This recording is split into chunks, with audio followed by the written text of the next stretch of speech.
Hello everyone, tarot with me में आपका स्वागत है। और आज हम करेंगे एरिस यानी कि मेष राशि वालों के। तो चलिए स्टार्ट करते हैं अप्रैल के 10 डेज की लव रीडिंग। पहले देखेंगे आपकी फीलिंग्स आपके पर्सन के लिए, फिर देखेंगे आपके पर्सन की फीलिंग्स आपके लिए, और फिर देखेंगे हम आउटकम आप दोनों की फीलिंग्स का। तो चलिए तो देखते हैं एरिस। एरिस यानी कि मेष राशि, आपकी फीलिंग। तो जो आपकी रीडिंग्स बता रही है वो बता रही है कि अगर आपका ब्रेकअप हुआ है या कुछ मिसअंडरस्टैंडिंग है या कुछ चीज़ें खराब भी हुई हैं, तो उसको लेट गो करके आप दोबारा मिलेंगे एक दूसरे से। ठीक है, आप एक दूसरे से रहेंगे, वो रिलेशनशिप या पार्टनरशिप आगे एक स्टेप आगे बढ़ेगी, एक न्यू बिगिनिंग होगी। हो सकता है कि अगर आपकी मैरिज हो चुकी है तो हो सकता है कि आप लोग पेरेंटहुड अपना एंजॉय करें। ठीक है, और आप अपने फ्यूचर पे अब आप अपने फ्यूचर पे ज़्यादा ध्यान देंगे। हो सकता है कोई ईमेल या फ़ोन की जो फ़ोन या ईमेल बोल सकते हैं, या फिर मैसेज के थ्रू आप दोबारा से न्यू बिगिनिंग हो आपकी। ठीक है,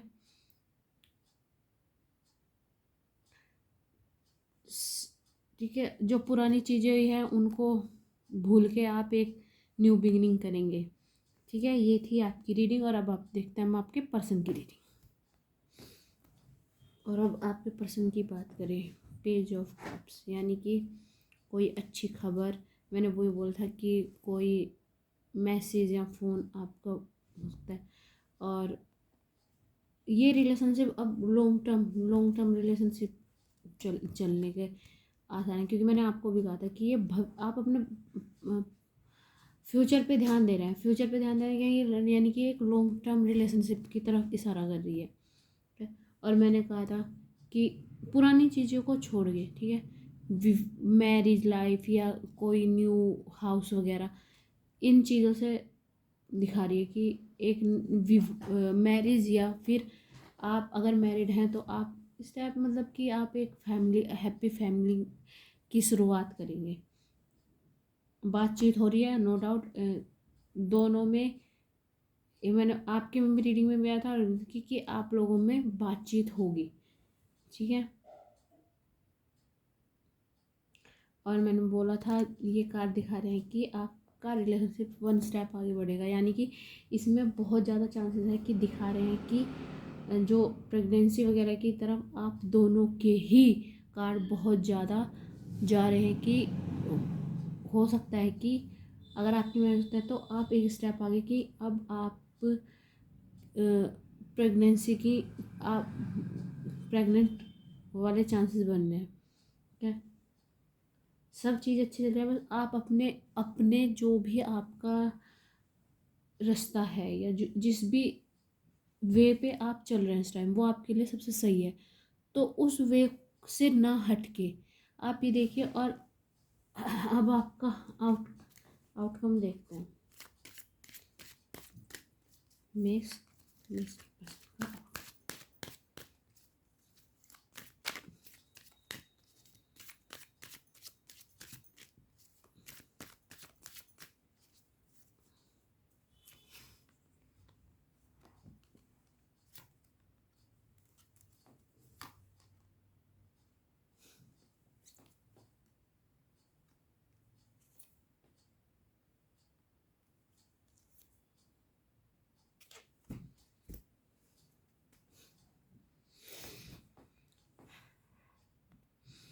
देखिए, आउटकम जो आपका बता रहा है, तो आउटकम ये बता रहा है कि अगर आप पे कुछ प्रेशर था तो आप उससे बाहर निकल रहे हैं। ठीक है, अपनी अगर आपको लगा था कि आप दोनों पे ही लग रहा था कि जिम्मेदारियाँ बहुत ज़्यादा हैं, तो आप उनको कम करते हुए नज़र आ रहे हैं। ठीक है, आप दोनों में मतलब बातचीत होगी। ठीक है, भाग्य आपके साथ है। व्हील ऑफ फॉर्चूनर, मतलब कि आप चाहें ना चाहें भाग्य आप दोनों के साथ हैं। आप दोनों को यूनिवर्स एक साथ लाना चाहता है। थोड़े से आपको थोड़े से बोल सकते हैं कि दूस दूसरे की नहीं, आपको खुद को एक दूसरे से बातचीत करके चीज़ों को सोल्व करना है। और वो आप करोगे भी, क्योंकि आप में सिंपली बता रहा है कि दोनों एक दूसरे के साथ बातचीत करेंगे, ठीक है। और बातचीत होगी तो चीज़ें, मैंने पहले बोला है, बातचीत होती है तो चीज़ें सॉर्ट आउट भी होती हैं आपकी, ठीक है। और दिमाग में है ऑब्वियसली चीज़ें चलती हैं, लेकिन चीज़ें चलेंगी भी ऑब्वियसली, आपकी आगे की लाइफ डिपेंड कर रही है, तो चीज़ें काफ़ी चीज़ें चलेंगी आपके दिमाग में, क्योंकि आप एक पुराने रिलेशनशिप को की में एक न्यू बिगिनिंग कर रहे हैं।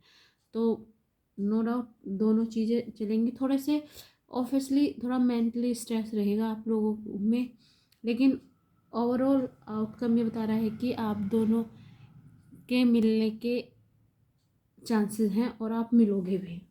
अब बॉटम ऑफ द डेक देखते हैं। King of wands, queen of wands और एज ऑफ वॉन्ड्स।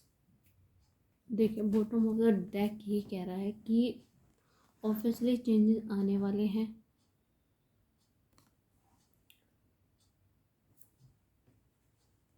आप क्वीन ऑफ वॉन्ड्स मतलब आप ऐसे व्यक्ति से मिलेंगे पास्ट में जो आपके साथ रहे हैं, वो दोबारा से प्रेजेंट में फ्यूचर में आपके साथ रहेंगे। नए विचार आएंगे, नई चीज़ें आएंगे, नए नए लोग आएंगे। ऑब्वियसली जब किसी का मैरिज होती है या वो होता है तो काफ़ी लोग आते हैं, तो मतलब बहुत चांसेस है कि चेंजेस आएंगे आपकी लाइफ में, पर चेंजेस आएंगे in the good way. Good way में आप ये देखेंगे चेंजेस क्या आएंगे कि मतलब जिनके वे अगर किसी रिश्ते में एक स्टेप आगे आप अपने घर वालों से बात करते हैं या कोई भी बात होती है, तो आप अपने घर वालों को बताइए कि हाँ मेरी लाइफ में कोई है या मैं किसी के साथ रिलेशनशिप में हो, तो बहुत ज़्यादा चांसेस हैं कि आप लोगों के फैमिली मेम्बर्स मानेंगे और आप लोग एक साथ आएंगे। ओके, तो ये थी एरिस यानी कि मेष राशि वालों की अप्रैल मंथ की 10 डेज की लव रीडिंग। अगर आपसे रेजोनेट हुई हो तो प्लीज़ लाइक कीजिएगा, सब्सक्राइब कीजिएगा और कमेंट कीजिएगा। धन्यवाद, नमस्ते। और हाँ, अगर आपसे रेजोनेट ना हो तो ज़बरदस्ती अपनी सिचुएशन में फिट ना कीजिएगा, क्योंकि हो सकता है जो कुछ पार्ट आपसे रेजोनेट हो और कुछ पार्ट आपसे रेजोनेट ना हो, तो जो पार्ट आपसे रेजोनेट ना हो तो उसे मत लीजिएगा। थैंक यू, नमस्ते।